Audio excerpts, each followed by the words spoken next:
We're on the phone today with Derrick Brumley. He is the founder, singer, guitarist for the band Conquest. They've got a new album out. It's called Paradox. Derrick, how's it going, man? What's up, buddy? We're doing pretty good. Excellent. Thank you so much for joining me. Pleasure, man. A pleasure. Conquest is back with a new album, Paradox. Can you tell the listeners a bit about the new album? Sure. So the new record, man, purebred heavy metal record, straight through and through, 15 original tracks, one cover.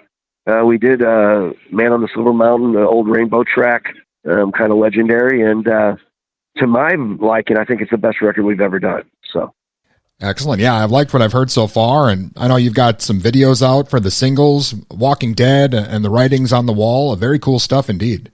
Well, thank you. Yeah, that's the first round. There'll be a couple more videos come late summer, early fall for a couple other tracks off of there. There's so much music on it and so many different things to choose from that we sent out some of the harder edge stuff first. You know what I mean? So, yeah, looking forward to it.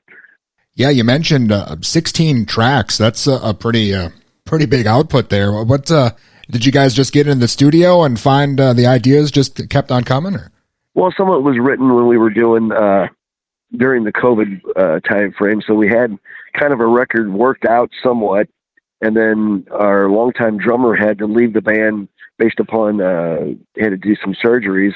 And a good friend of ours, Lee Skiles, came in and took the reins.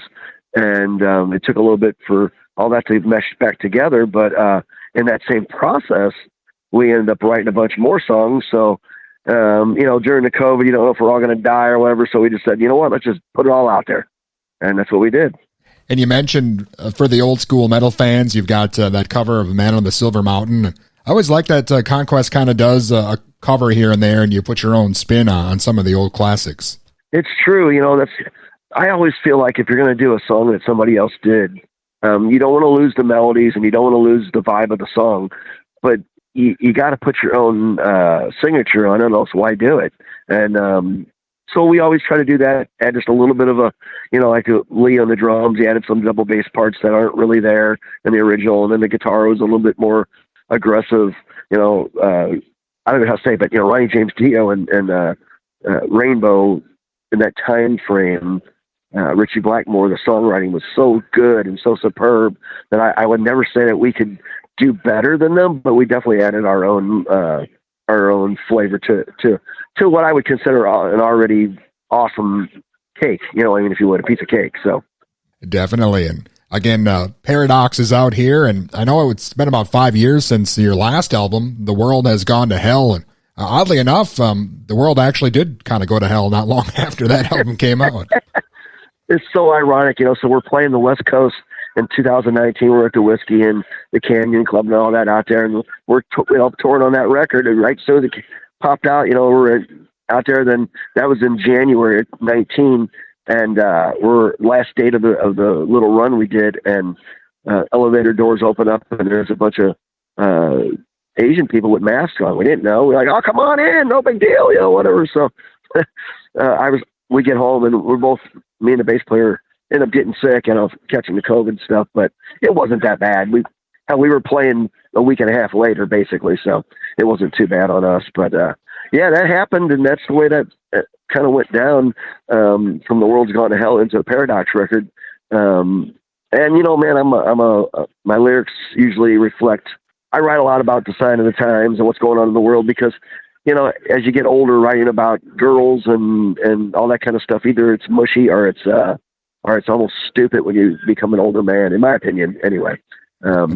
So I try to cover the topics of society the best we can. Well, Derrick, was there anything you did this time around with Paradox differently, maybe, that you didn't do in the past, or did you kind of just try to stick with what works? No, we ventured down a lot of different avenues. There's keyboards on this record, piano on this record, a lot of different peaks and valleys that I would say we've dabbled in the past, but not quite to this extent. And again, as we get older with the music, I lose concern on what so-called industry people say. Say what you're going to say, right? I write music for the love of music and for the fan base and people who like heavy metal. And if you're just a one-trick pony, you're probably going to like one or two songs. But, I really write for the people who put on a record and indulge themselves in it from start to finish. Because to me, that's what I did as a kid, and that's what I think music is supposed to be done, how it's supposed to be heard, in my opinion. Sure. And I know you guys formed here in the Midwest about 35 years ago now, I guess. That's awesome to see that you guys are still making it happen, and you're maintaining the classic metal sound and also your Midwest roots. I think that's great.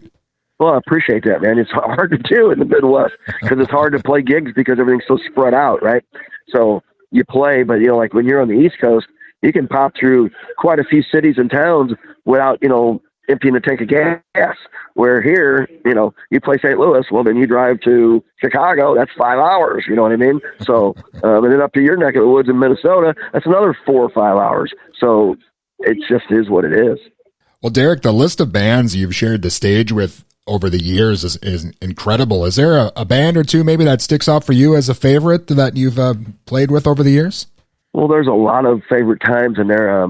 Playing with the band, Sabotage is one of my favorite bands of all times. So getting to play with those guys on the Hall of the Mountain King tour, yes, spit that out, Derrick, was super fun for me back in that time frame. And then in 2000, when Dickinson got back in the band and Maiden, we were lucky enough to play opening slot on it was Halford, Queensryche, and Maiden. We got to play in front of that, which was pretty miraculous as far as lots of stories go with that night.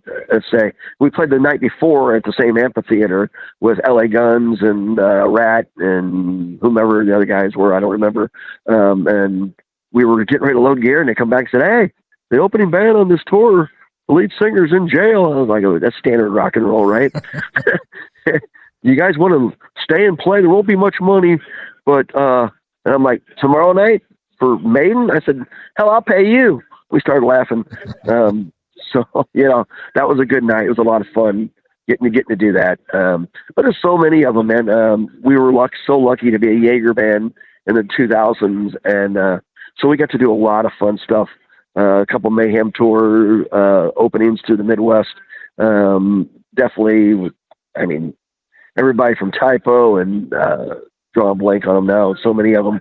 Hatebreed, Go Back, Flotsam. I mean, so much of it in the late 80s, early 90s. And then we had a little lull when the grunge kicked in, and we marketed mainly in Europe at that point. And then we got a deal over there with the Rage record. And then when 2000s came back around, we jumped on the Jaeger music program, and that really launched us and gave us a lot of opportunity. So again, grateful to Jägermeister. It's a shame that's all gone these days, but it is. Well, I did see you've got a few shows on your website for this year. Will we see more coming up? Maybe a Minnesota date down the road here? You'll definitely see more coming up. Election years are hard for gigging. Sure. It's just a hard roll, and the price of everything right now is stupid. So I'm hoping for a reboot in society, and we find some better gas prices here in the late fall, early winter. We got some stuff that's booked that we don't have on the page yet, but that's getting ready to happen. Like you said, in a couple of weeks, we're going to play with Burning Witches. That'll be fun. And then we got a few Halloween outdoor stuff scheduled. And then I know we got a show over at Pops in Sauget, Illinois in December. So there's a stuff booked that's just not up on the page yet. Awesome, man. Well, again, Paradox is just out here. Is there anything else coming up we should be watching out for? Definitely watch out for more videos. There's going to be a video come out for Love Amplified, and probably a video for Babylon America. Babylon America has been one of the hidden gems, if you would. Seems like a lot of the press I've been doing a lot lately. That's one of the tunes that they all gravitate to for some reason. Do you got a favorite?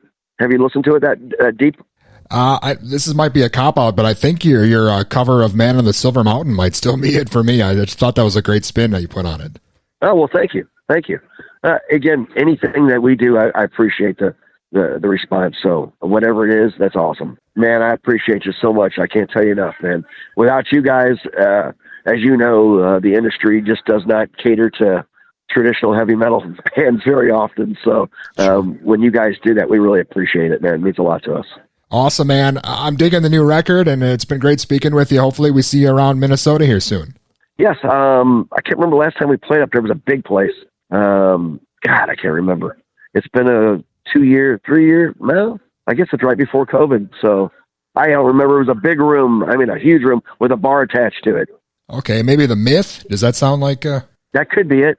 Could be it. Good. It was a good night. I was surprised, honestly, because there was very little marketing on it, but turned out pretty good. So, yeah, I'd love to get back up that way.